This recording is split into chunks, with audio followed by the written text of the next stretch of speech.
Hello दोस्तों, history की PY की सीरीज में आपका स्वागत है जो कि यूजफुल है एसएससी और रेलवे दोनों के लिए यूजफुल है।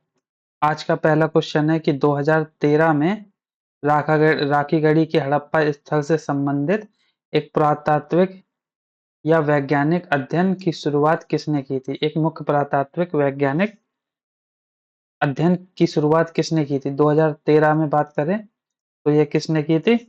तो ये स्टार्ट की थी वसंत शिंदे ने।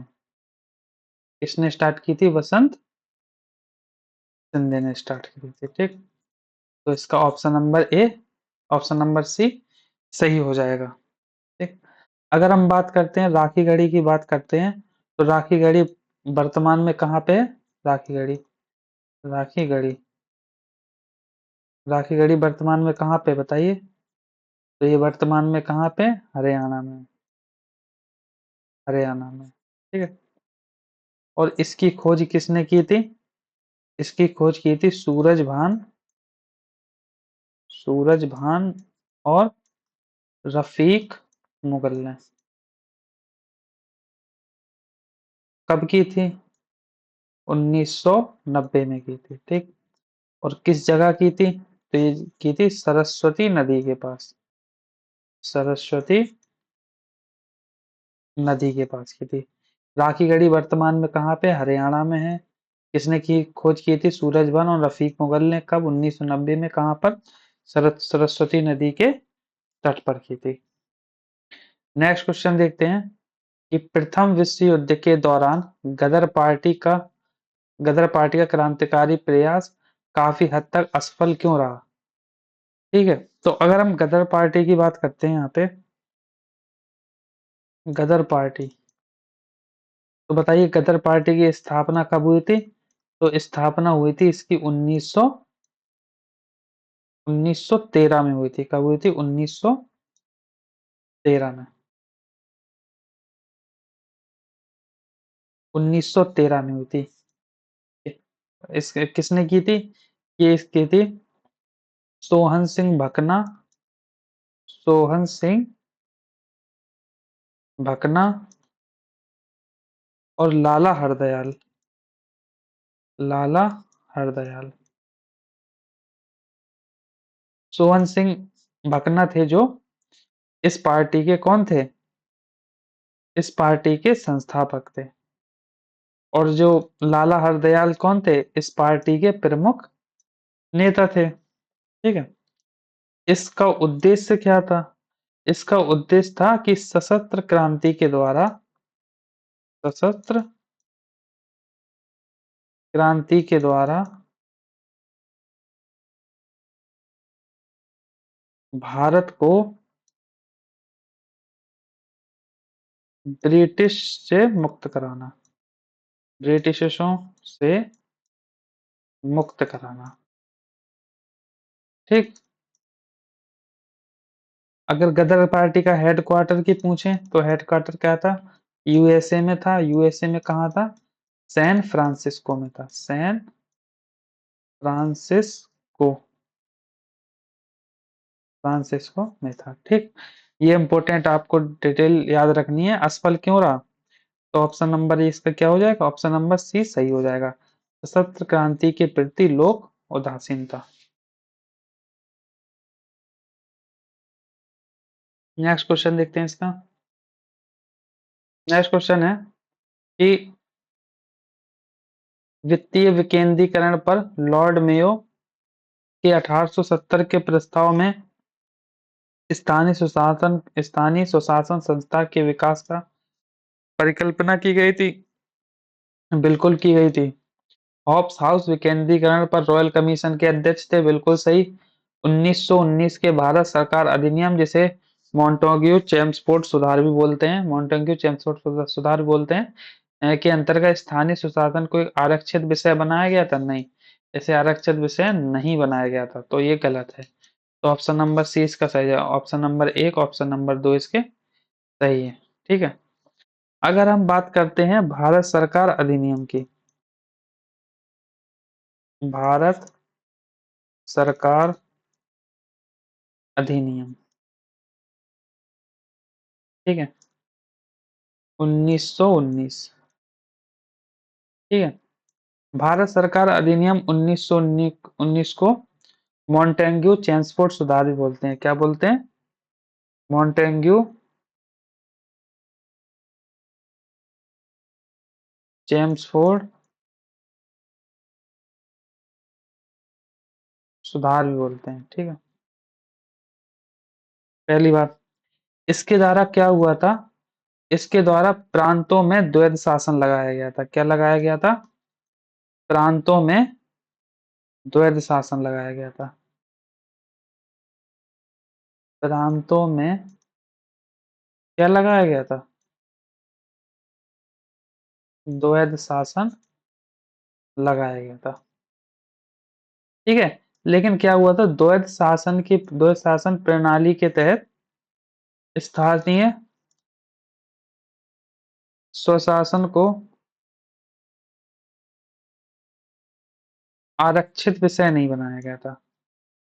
आरक्षित विषय नहीं बनाया गया, नहीं बनाया गया था।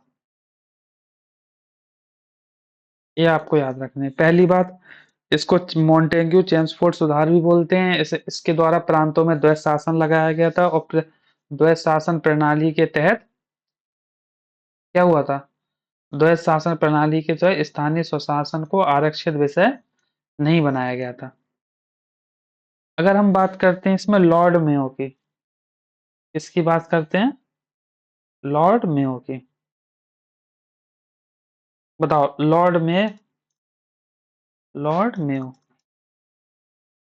भारत के किस नंबर के वायसराय थे? किस नंबर के थे? तो ये किस नंबर के थे? फोर्थ नंबर के थे। ठीक है। इनका शासनकाल कब से कब तक रहा था? कब से कब तक बात है? 1869 से 1872 तक ये वायसराय रहे थे। ठीक है। और इसे भारत में क्या बोला गया? वित्तीय विकेंद्रीकरण का जनक कहा जाता है। इसे क्या बोला जाए? वित्तीय विकेंद्रीकरण का जनक कहा जाता है। ठीक है। और इसी के समय 1872 में भारत में पहली बार जनगणना की गई थी। पहली बार जनगणना की गई थी। जनगणना की गई थी। ठीक है। ये तो इसके शासनकाल में पहली बार जनगणना की गई थी। लेकिन अगर नियमित जनगणना पूछे, नियमित जनगणना ये कब हुई थी? ये हुई थी 1881 में। इस समय कौन वायसराय था? Lord Ripon. ठीक है। इस समय वायसराय कौन था? लॉर्ड रिपन थे वायसराय। ठीक है। यानी और अगर इसमें इंपॉर्टेंट पॉइंट क्या बनता है, इसकी हत्या भारत में कहाँ हुई थी? तो कहाँ हुई थी? अंडमान निकोबार के पोर्ट ब्लेयर में। कहाँ पे थे? पोर्ट ब्लेयर में हुई थी। ठीक है। और इसकी हत्या की किसने थी? तो इसकी हत्या की थी शेर अली अफरीदी ने। ठीक है। ये कहाँ का था? ये अफगान का कैदी था। कहाँ का कैदी था? अफगान का कैदी था। ठीक। और कैसे हत्या की थी? चाकू मार के की थी। कैसे? चाकू मारकर हत्या की थी। इतनी बात आपको याद रखनी है लॉर्ड मेयो के बारे में। पहली बात क्या? 18 ये चौथा नंबर का वायसराय था। ये 1869 से 1872 तक रहा वायसराय। इसे भारत में वित्तीय विकेंद्रीकरण का जनक माना जाता है। इसके शासन के समय 1872 में भारत में पहली बार जनगणना की गई थी। अगर इसी से रिलेटेड अगर नियमित जनगणना पूछे, तो नियमित जनगणना बताना कि 1881 में हुई थी लॉर्ड रिपेन के टाइम। इसकी अगर लॉर्ड मेयो की हत्या अंडमान निकोबार के पोर्ट विलियम में की गई थी। किसने की थी? शेर अली अफरीदी ने की थी। और कैसे की थी? चाकू मार कर की थी। नेक्स्ट क्वेश्चन देखते हैं हम इसका, कि बोला है कि किस मंदिर के गर्भगृह में चतुर्मुख यानी कि 4 मुखों वाले विष्णु की प्रतिमा को बताया गया है, प्रतिमा को स्थापित किया गया है। तो किस कहाँ पे किया गया? ऑप्शन नंबर ए, लक्ष्मण मंदिर यानी कि खजुराहो यानी कि एमपी। ऑप्शन नंबर ए सही हो जाएगा। नेक्स्ट क्वेश्चन देखते हैं, किसने राजशेखर चरित्र की रचना की? जो अवंती के राजा राजशेखर के युद्धों और प्रेम प्रसंगों से संबंधित एक प्रबंध है। तो कौन है? ऑप्शन नंबर बी, मद्यारी मद्याग्री मल्लाना। तो ऑप्शन नंबर 20 का सही हो जाएगा। नेक्स्ट क्वेश्चन देखते हैं, मध्य पुरापाषाण काल के दौरान भारत में सल्क उपकरण यानी कि फ्लैग टूल्स बनाने के लिए मुख्य रूप से किस तकनीकों का उपयोग किया जाता था? तो ये लॉबलाइज तकनीक का। ऑप्शन नंबर क्या हो जाएगा? सी, ऑप्शन नंबर ए सही हो जाएगा। कौन सी तकनीकी? लेबलॉइस टेक्निक का यूज किया जाता था। ठीक है। निम्नलिखित में से कौन बनास संस्कृति से संबंधित उत्खनन स्थल नहीं है? ठीक है, अगर हम देखो बनास संस्कृति की बात करते हैं, किसकी? बनास संस्कृति की बात। बनास संस्कृति, हमें बताइए किस जगह पे है बनास संस्कृति, किस जगह में होती है? तो कहाँ कहाँ होती है? हरियाणा में होती है। कहाँ पे? सॉरी, हरियाणा में, सॉरी, राजस्थान में होती है। राजस्थान में बनास संस्कृति कहाँ पाई जाती है? तो ये कहाँ पाई जाती है? राजस्थान में पाई जाती है, पहली बात। और राजस्थान में भी कहाँ? दक्षिण पूरब, दक्षिण पूर्वी राजस्थान, जो कि कौन सा क्षेत्र? मेवाड़ क्षेत्र में पाई जाती है, मेवाड़ क्षेत्र में। ठीक। और ये बनास संस्कृति कहाँ तक फैली हुई है? ये बना कहाँ फैली हुई है? ये बनास घाटी के पास फैली हुई है। ये बनास घाटी के पास फैली हुई है। ठीक है। अगर इसके हम उत्खनन स्थल के बारे में बात करें, स्थल के बात है, उत्खनित स्थल के बारे में बात करें, ठीक है, तो कौन कौन से हैं? पहला है आहड़, से आहड़ बोलते हैं। दूसरा गिलुंड, गिलुंड। तीसरा कौन सा है? बालाथल। चौथी ओजियाना, ओजियाना। पांचवा पचमाता, जिसे राजसमंद भी बोलते हैं। ठीक। और इस जगह सब कहीं कौन सी संस्कृति पाई जाती है? तो ये पाई जाती है बनास संस्कृति पाई जाती है। बनास संस्कृति किस क्षेत्र में है? मेवाड़ क्षेत्र में। मेवाड़ क्षेत्र कहाँ पर है? राजस्थान में। और ये राजस्थान में बनास घाटी के पास फैली हुई है। ठीक है, तो इसको आप याद रखेंगे। नेक्स्ट क्वेश्चन देखेंगे कि निम्नलिखित में से कौन सा भारत के महाराष्ट्र के दौलताबाद किले के भीतर स्थित एक महत्वपूर्ण स्मारक नहीं है, यानी कि महाराष्ट्र में? तो सबसे पहले क्या नहीं है? ऑप्शन नंबर डी, सिकंदरा किला नहीं है, क्योंकि सिकंदर किला आगरा में है। कहाँ पे? आगरा में। ऑप्शन नंबर इसका है डी सही हो जाएगा। नेक्स्ट क्वेश्चन देखते हैं कि प्रारंभिक बौद्ध साहित्य के अनुसार राजा बिंबिसार के शासनकाल के दौरान मगध राज्य में कितने गांव विद्यमान थे? तो कितने के गांव विद्यमान थे? 80,000। ठीक है, कितने गांव विद्यमान थे? 80,000। अगर हम बात करें बिंबिसार के बारे में, किसके बारे में?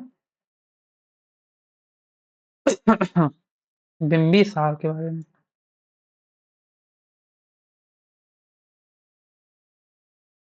ठीक है। इसे मगध का इसे मगध का वास्तविक संस्थापक बोला जाता है। वास्तविक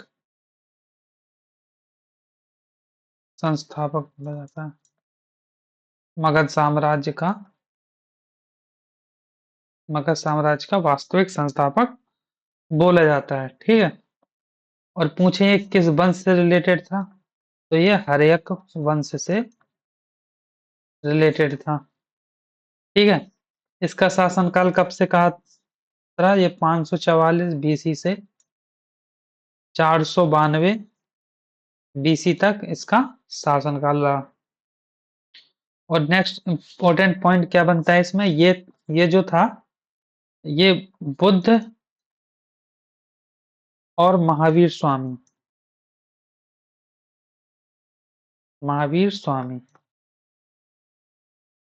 के समकालीन था। ये दोनों के समकालीन था।